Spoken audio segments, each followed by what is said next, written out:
Hey guys, how's it going? About a week and a half ago, I detailed the different variants of Burning Abyss that are currently being played, and this video is intended to add on to that, as Danger Burning Abyss has gained quite a bit of traction the last week since the release of Cybernetic Horizon. And to start off with, I want to kind of explain what a Danger Burning Abyss deck more or less looks like for those of you who are unfamiliar. It is very similar to a Beast Burning Abyss deck. It has 3 Rescue Cat, 3 GALLIS the Star Beast, usually no Pero, Cerberus, or Elephant, and it runs 3 Jackalope, 3 Nessie, and 3 Bigfoot. If you don't know what those cards do, don't worry, I'll talk about them in a minute.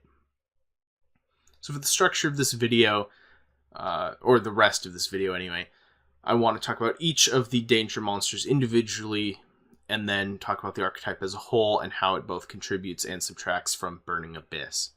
So let's start with basically what all of them do. So they all have 2 effects.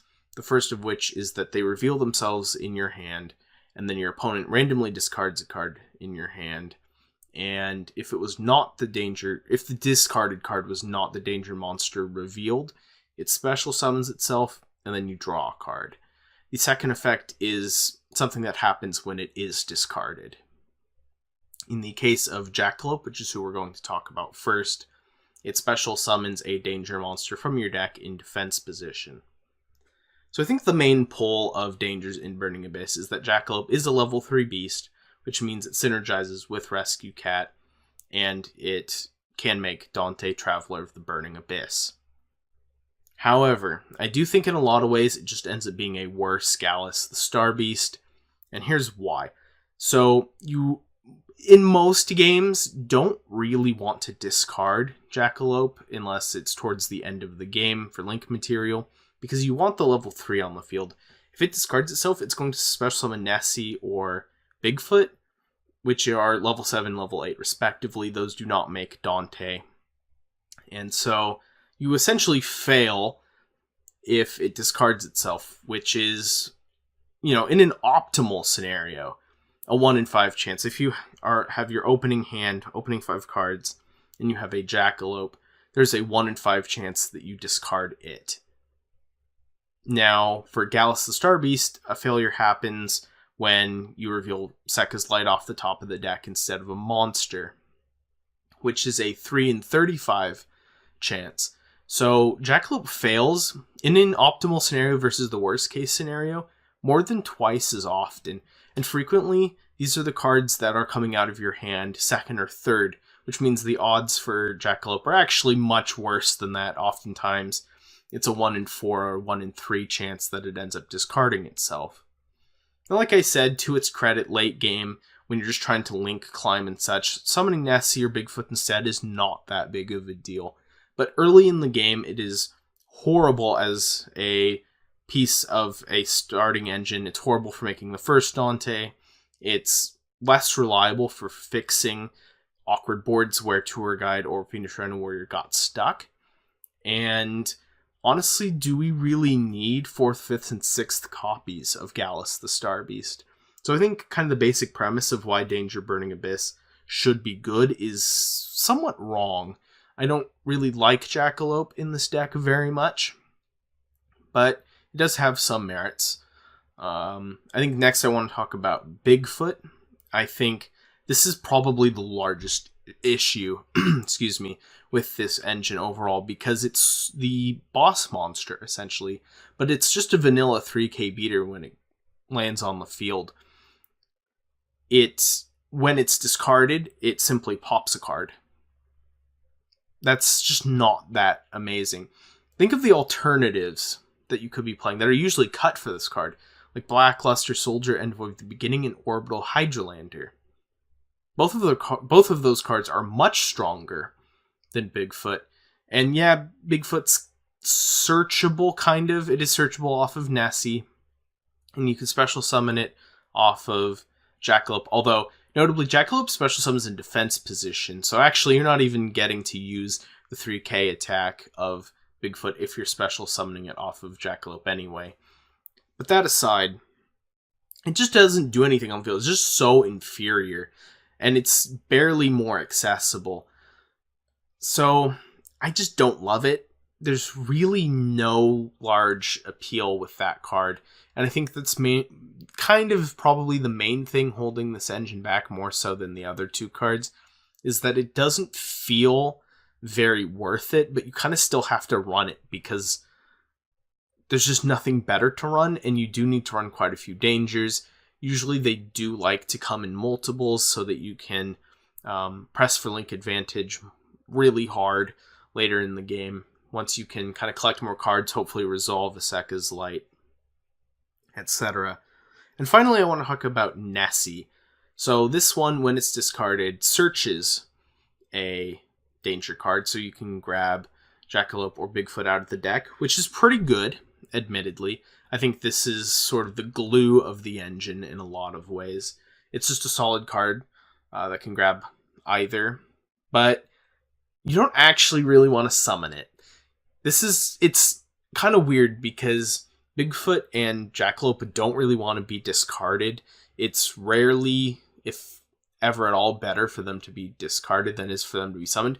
Nessie is the opposite way. It really wants to just be discarded to search Jackalope or Bigfoot, because when it's on the field, it doesn't even really have any attack. It's a level 7. It doesn't contribute towards any Xyz plays. It doesn't even have large attack. It's just more link fodder, quite frankly. That's all it's for if it gets special summoned. So it's kind of a dead card a lot of the time, especially if you open it. It feels really, really horrible to open it. And it kind of just sits there oftentimes until your second turn, by which time there are plenty of other cards that you could have been playing instead. I think overall with the archetype, some issues that it has is general unreliability with, discarding things that you don't really want discarded. There are some situations where you discard something that wants to be in the graveyard and then you draw into a card that's good in your hand, like a hand trap.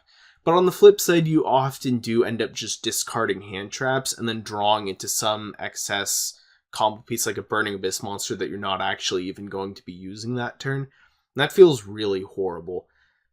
So I just don't feel like in a competitive environment that sort of randomness is very welcome. I think that the consistency of cards like GALLIS the Star Beast and Rescue Cat, or even just Destiny Hero Malicious, yeah, you can sometimes brick on multiples. But generally, it's okay to see one in your hand, and it's going to be this reliable link spam or part of a combo to make Isolde and Beatrice and search BLS, which, I think that's a huge mark against the Danger variant, is that both variants can, in some ways, search their boss monster, but BLS is just so much better than Bigfoot in every single way.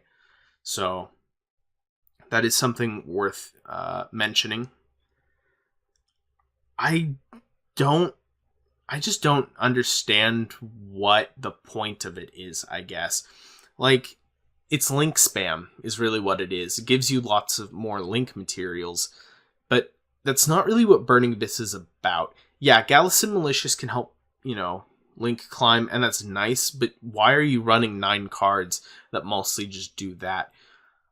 It feels really bad to try to cut down the engine any smaller. It tends not to work as well. You can often, just end up discarding Nessie or Jackalope and have nothing worth your while summoning or searching, if you have any legal targets at all. It's just not what Burning Abyss wants to do. I think it really goes against what Saka's Burning Abyss is trying to do. It goes against the versatility, of it going first or second. I think you have to cut hand traps to play it, and I think it can be very risky to keep hand traps in your hand, because frequently what happens when you're activating the effects of danger monsters is that you only have a couple cards left in your hand, and the cards that are left are hand traps. Those are the things that haven't been used yet. And so you end up in these situations where it's either I get rid of this hand trap or I discard this danger monster and don't special summon it and maybe don't really get where I'm trying to go. And that is just this really horrible dilemma that you don't really ever want to find yourself in. And man, I just really prefer the regular Beast variant. I prefer the Warrior variant. I think that's my favorite right now. Heck, I think I'd rather play Pure with a couple Cranes, to be perfectly honest. And that's not to say that Danger Burning Abyss is totally unviable. I think you could still top a regional with it. And I think it has a lot of potential in the future. I think with future Danger monsters coming out, we may see a better pool of cards to pick from. I think Jackalope could still be fun. I think we will probably still find ourselves playing Jackalope, and maybe we'll even play 1 or 2 copies of Nessie. I just don't really like having to play 3 copies of Nessie, and I don't like Bigfoot at all. I don't think Bigfoot really offers a whole lot. Discarding it pops a card. It's kind of whatever. And then it's just a vanilla 3k beat stick. I'll take my Malicious, Solkius, and BLS and hand traps over that. And that's pretty much just how I feel about it. So, obviously, this isn't a totally settled matter. We haven't seen any regionals yet where this deck is legal. So we'll see what happens. I'd really appreciate it if you left your comment in the comment section below, talking about your own feelings about this deck. If you disagree with me, great. Tell me why. If you agree with me, go ahead and leave that down there too. I hope you give this video a like, and I will see you guys in my next video.